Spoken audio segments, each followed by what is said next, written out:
જમ્મુ કાશ્મીરના પહેલગામમાં થયેલા આતંકી હુમલામાં ભાવનગરના વિનોદભાઈ ડાભી ઘાયલ થયા હતા. હાલ તેમને ત્યાંથી હોસ્પિટલમાં ખસેડવામાં આવ્યા હતા. તેમની તબિયત સુધારા પર છે. વિનોદભાઈ ડાભી ભાવનગરના ભરતનગર વિસ્તારમાં આવેલા શેત્રુંજી 2 રેસિડેન્સીની E2 વિંગમાં રહે છે અને તેમની દીકરી શીતલબેન IG ઓફિસમાં મહિલા કોન્સ્ટેબલની ફરજ બજાવે છે. તેમના દીકરા અશ્વિનભાઈ ડાભીએ જણાવ્યું હતું કે ભાવનગરથી 20 જેટલા લોકો મોરારી બાપુની કથા સાંભળવા ગયા હતા અને પહેલગામમાં આતંકી હુમલો થયો હતો. ત્યારે આ ઘટનાને લઈને IG ગૌતમ પરમાર વિનોદભાઈ ડાભીના ઘરે પહોંચ્યા હતા. સાથે SP ડોક્ટર હર્ષદ પટેલ તેમજ DYSP RR સિંતાલ હતા તેમજ પૂર્વ શહેર અધ્યક્ષ રાજીવ પંડ્યા સહિતનાઓ પહોંચ્યા હતા. JK અશ્વિન ગુજરાતી સાથે હિરેન ભયાણી, ભાવનગર.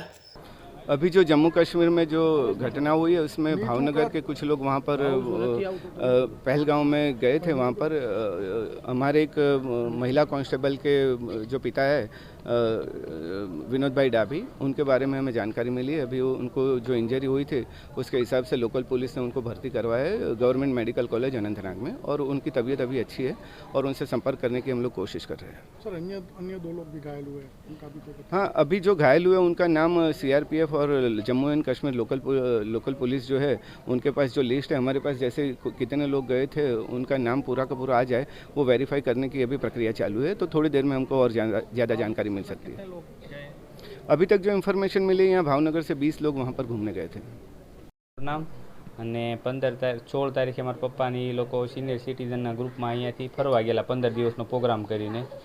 તો પહેલાં વૈષ્ણોદેવી અને ત્યાંથી પછી બાપુની સપ્તાહથી મોરારી બાપુને ત્યાં રોકાણા. ત્યાંથી આજે એ લોકો ફરવા ગયેલા હતા અને ત્યાં પહેલગામમાં ફરતા હતા ત્યારે અચાનક હુમલો થયો અને હુમલો છે એમાં મારા પપ્પા છે એ ઘાયલ થયા છે અને હાથે ગોળી વાગી છે અને મારા મમ્મીને કાંઈ નથી થયું અને એ લોકોના અનંતનાગ હોસ્પિટલ છે ત્યાં લઈ ગયા છે અને અત્યારે એમની સ્થિતિ છે એ સારી છે. અમે કલેક્ટર સાહેબ સાથે વાત કરી છે અને ભાવનગર ડિઝાસ્ટર મેનેજમેન્ટમાંથી પણ કોલ આવ્યો હતો અને એમની સાથે પણ વાત કરી છે અને અત્યારે સારું છે અને અમે એવી આશા રાખીએ છીએ કે જલ્દીથી જલ્દી ઘરે પહોંચી જાય. ગોળી ક્યાં વાગી? હાથે ગોળી વાગેલી છે.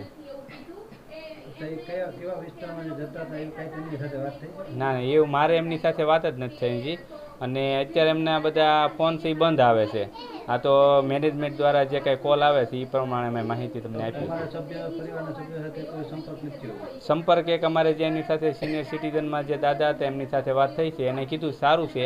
એ લોકો બધા શ્રીનગરથી આવવા નીકળી ગયા છે બસમાં બેહીને પહેલગામથી અને અમારા પપ્પા છે હોસ્પિટલે છે અત્યારે. ભાવનગરથી આખું 20નું ગ્રુપ ગયું હતું. 22 થી 20 જણાનું ગ્રુપ હતું એમની અંદર હતા. બે બોમ્બ ફોડવામાં તકલીફ પડે છે? ના. બેન આપનું નામ? શીતલબેન વિનુભાઈ ડાભી. બેન આપના ઘરમાંથી કયા સભ્ય જે આતંકવાદી હુમલો છે તેમાં ઈજાગ્રસ્ત થયા છે? શું સમગ્ર બાબત છે? તમારે છેલ્લે ક્યારે વાત થઈ હતી? હાલ પરિસ્થિતિ શું છે? છેલ્લે મારે બપોરે 2-2:30 વાગ્યા આસપાસ વાત થઈ હતી. ત્યારે પપ્પાને મમ્મી સેફ હતા અને ત્યારે એ લોકો ફરતા હતા. પહેલગામ એ લોકો બાપુની સપ્તાહમાં શ્રીનગર ગયેલા છે અને ત્યાંથી પહેલગામ એ લોકો ફરવા માટે ગયેલા અને બપોરે 2-2:30 વાગ્યા આસપાસ વાત થઈ ત્યારે બધું સેફ હતું અને ત્યારે એ લોકો હેપી અને ખુશ હતા અને ત્યારે કોઈ જ કાંઈ પ્રોબ્લેમ નહોતો. અને પછી જ્યારે છેલ્લે અમને સમાચાર મળ્યા ત્યારે 5-5:30ની આસપાસ અમને આ સમાચાર મળ્યા અને મારા મમ્મી સાથે વાત થઈ મારે હમણાં. તો મારા મમ્મીએ એવું કીધું છે મને કે તારા પપ્પાને હાથે થોડી ગોળી ઘસાઈને ગઈ છે ને એની સાથે અમારા બીજા જે સંબંધીઓ છે એને કીધું છે કે પપ્પાને કોઈ વાંધો નથી, ચિંતા જેવું નથી. અત્યારે એ લોકો હોસ્પિટલ લઈ ગયા છે એમને અને અમે લોકો શ્રીનગર જવા રવાના થઈ ગયા છીએ. કેટલા સભ્યો ભાવનગરથી ગયા હતા? ભાવનગરથી અમારા બધા ફેમિલી મેમ્બરમાં છે ને એ લોકો 20 જણા છે, નાના મોટા બધાથી ને ટોટલ 20 જણા છે.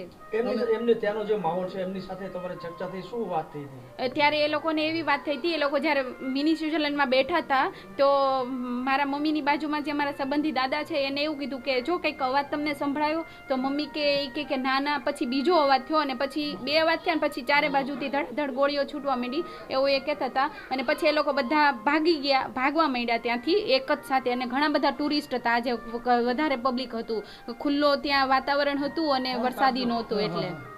બેન આપના ફાધરનું નામ શું? ફાધરનું નામ છે વિનુભાઈ ત્રિભુવનભાઈ ડાભી. અને અન્ય ઈજાગ્રસ્ત જે લોકો થયા છે કોણ કોણ છે? એમાં અમારી 20 જણા અમારી જે છે એમાંથી એક મારા પપ્પા છે. એના ન્યૂઝ અમને મળ્યા છે પણ બીજા જે 2 જણા છે એના હજી કોઈ સમાચાર મળ્યા નથી ને એ લોકોને ખબર નથી અમારી જે સાથે છે એને કે એ લોકોને કઈ જગ્યાએ લઈ ગયા છે અને ક્યાં છે. બેન ભાવનગરમાંથી પ્રશાસકમાંથી કોઈનો ફોન આવ્યો છે? હા, પ્રશાસકમાંથી ફોન આવેલો છે મારા બ્રધર ઉપર કે તમારા પપ્પાને સારું છે અને ચિંતા જેવું નથી, અને એડિશનલ કલેક્ટર સાહેબનો ફોન આવી ગયો છે. પ્રશાસન પાસે કોઈ અપેક્ષા કરી આપણે?